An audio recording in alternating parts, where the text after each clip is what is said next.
Thank you very much. Okay.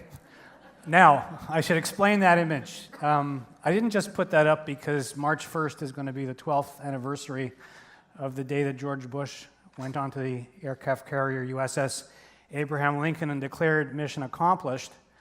I put it up, and I'll explain to you in a minute why I put it up, but first I'm going to read you the first two paragraphs of the speech that President Bush gave that day. Paragraph 1. Officers and sailors of the USS Abraham Lincoln, my fellow Americans, major combat operations in Iraq have ended, and in the Battle of Iraq, the United States and our allies have prevailed. Paragraph 2. And now our coalition is engaged in securing and reconstructing that country.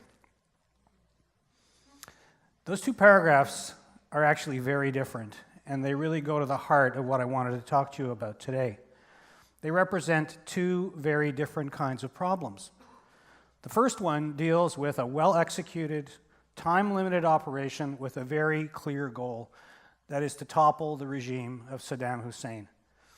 And the second one, stabilizing and reconstructing Iraq, deals with a very, very complex problem that keeps morphing with many moving parts, many players, and I think we'd all agree, no end in sight, even 12 years later. So I want to leave you today with three messages. First, we have gotten really good at addressing problems that share characteristics with Operation Iraqi Freedom.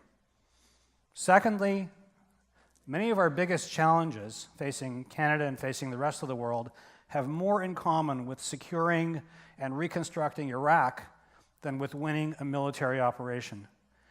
And finally, I think that means that we need to rethink our organizational structures, our approaches to problem solving, and our leadership values to be able to effectively address the big challenges that the world is facing.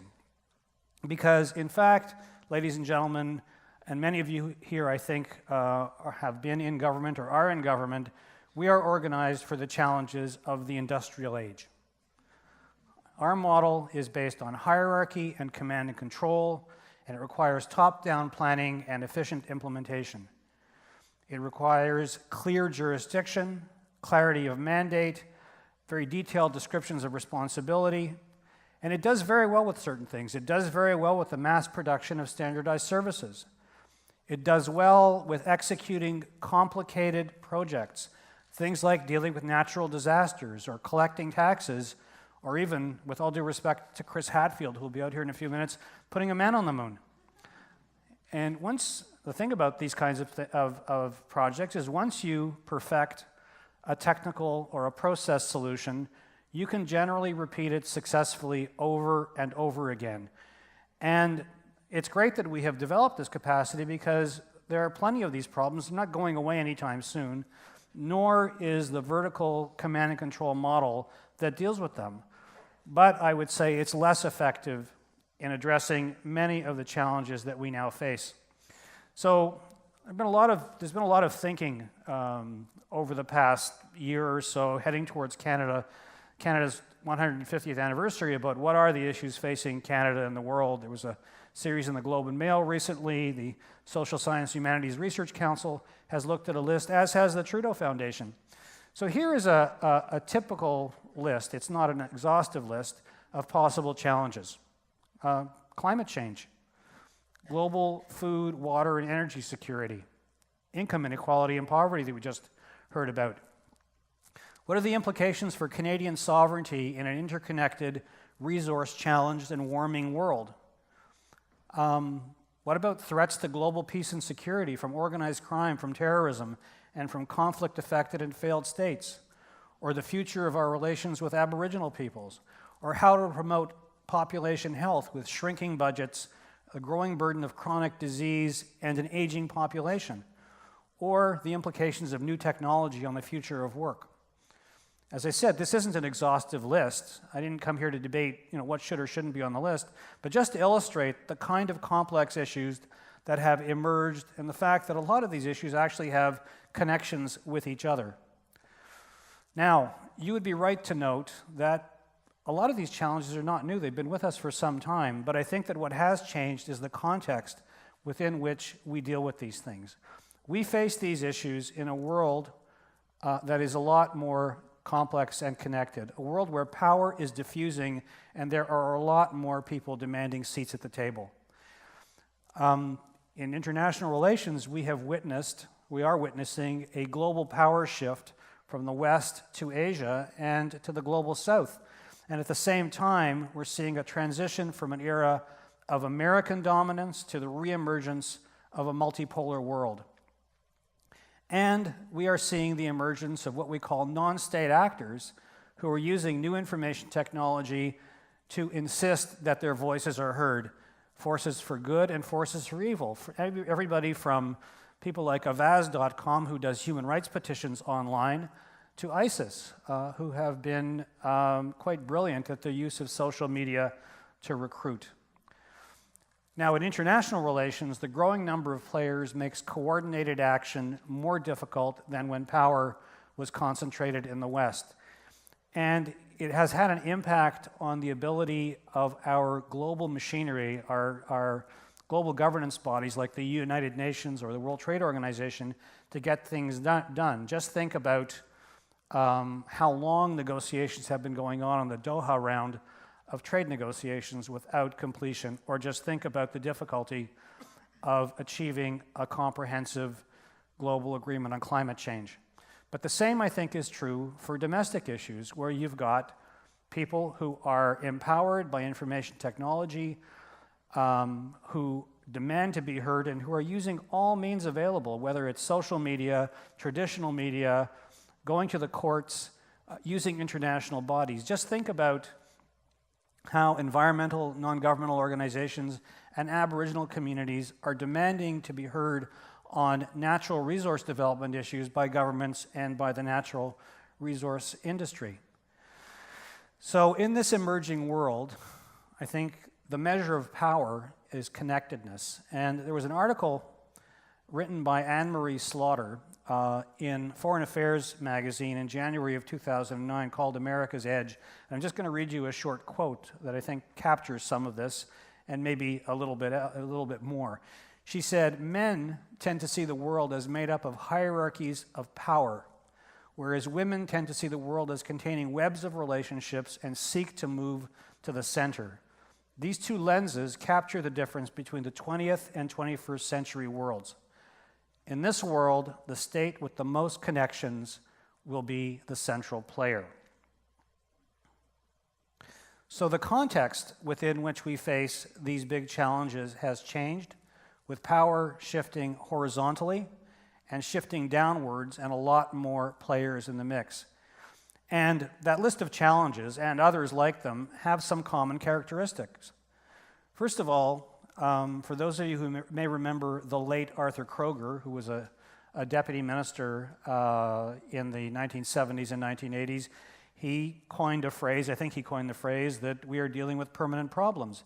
These are permanent problems. They will not be solved within the news cycle or even within the mandate of any one government.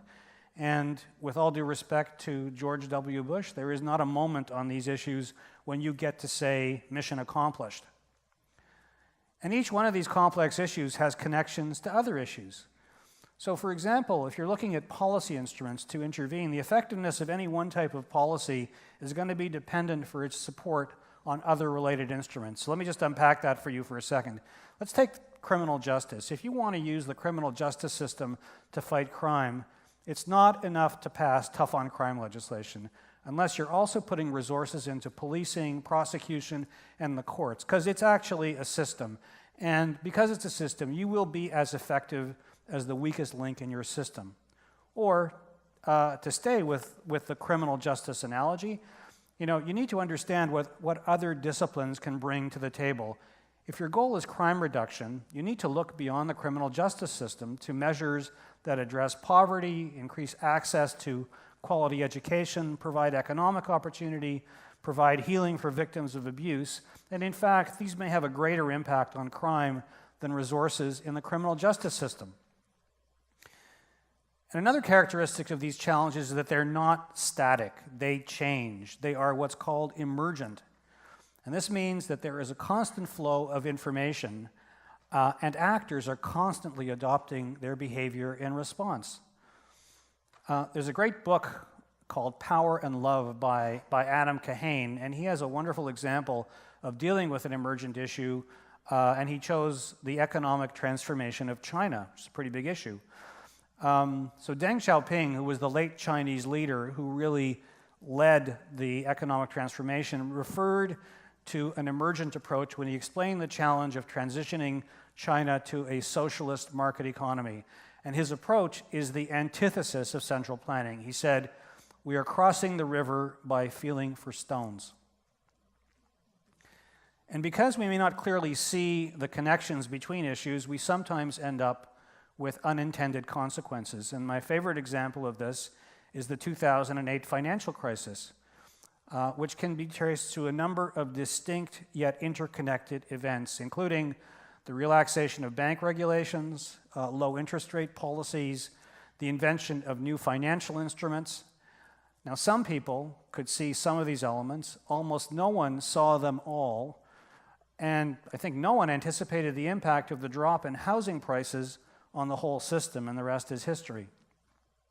The issues are socially complex. They involve actors from different sectors with different perspectives and interests. And it isn't sufficient for experts to impose their views. They implicate governments, but governments can't do this by themselves. They need to work with others. And these issues can't be successfully addressed without the involvement of the actors themselves.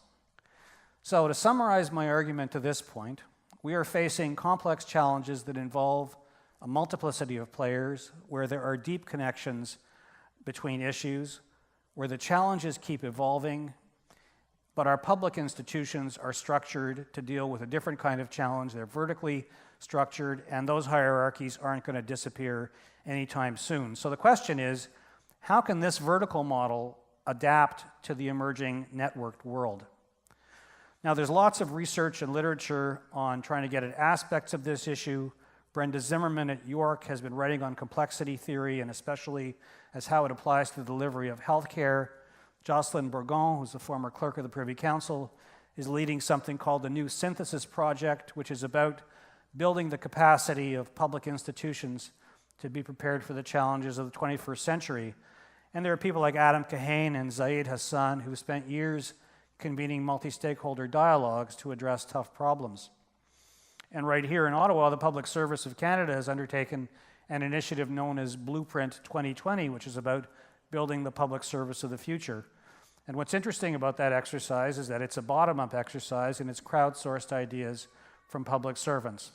So in the spirit of that exercise, and as a former public servant, I thought I'd conclude with a few ideas about how government needs to adapt to this changed environment. Firstly, I'd say the public service needs to make collaborative leadership a priority. It needs to develop and promote leaders who can work well in the network world.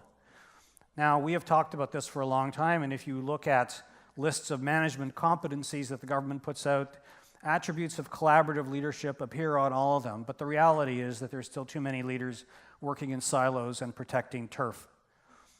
Secondly, I think some of the soft skills need to be emphasized. We need to emphasize, for example, listening skills, listening to citizens, listening to the views of public servants across the country and those serving abroad who are going to be much better at understanding local conditions and needs than people who are sitting in boardrooms in Ottawa. Thirdly, to truly build this into the public service culture, I think you need to encourage senior public servants to spend more time in the country and in the world and less time in their offices and boardrooms. When I was Deputy Minister at Health, I learned more about youth at risk and community safety by visiting a school 10 minutes away from my office at Health Canada than I ever could have sitting through people presenting me with decks in my boardroom. This is not rocket science. It doesn't require a revolution in how work is organized, but even a commitment to spend a small amount of time engaging with Canadians can change how public servants see the world. The public service also needs to do more to encourage its people to understand the perspectives of the society they serve. If you think about the United States system, it's quite different. You've got thousands of people moving in and out of government, back to academia and business and think tanks with every change of administration. There are advantages and disadvantages to that system. I'm not advocating it, and we have been well served, I think, by a nonpartisan public service, but the disadvantage of our system is that it keeps people from moving between sectors. So I think we need a much more ambitious approach to interchange, and we should create incentives for public servants to spend time in the private sector, in civil society, in academia, and vice versa. I also think we need to have more support for creative and critical thinking. The public service should encourage diversity of thought. We should be recruiting and promoting creative and lateral thinkers who aren't afraid to express off-the-wall views and who have the courage to disagree with an emerging consensus. Now, I'll acknowledge this is not something bureaucracies are known for doing that well. So how do you address it? Well, I think it starts with leadership. I think you need public service leaders who understand the importance of getting fearless advice, the cultural reticence to provide it, and therefore the importance for them to constantly reinforce the desire to have it. And some modest practice changes would help in this regard as well, like designating somebody to be a devil's advocate with a clear mandate to question prevailing views, or going to the not the usual suspects, seeking out the views of younger public servants who are not often heard in senior level meetings, but who may see the world differently. And I also think that we need to invest in some of the analytical capacity that enables a better understanding of complex challenges. Techniques like scenario planning, multi-stakeholder dialogue, simulations, risk identification, and learning from mistakes.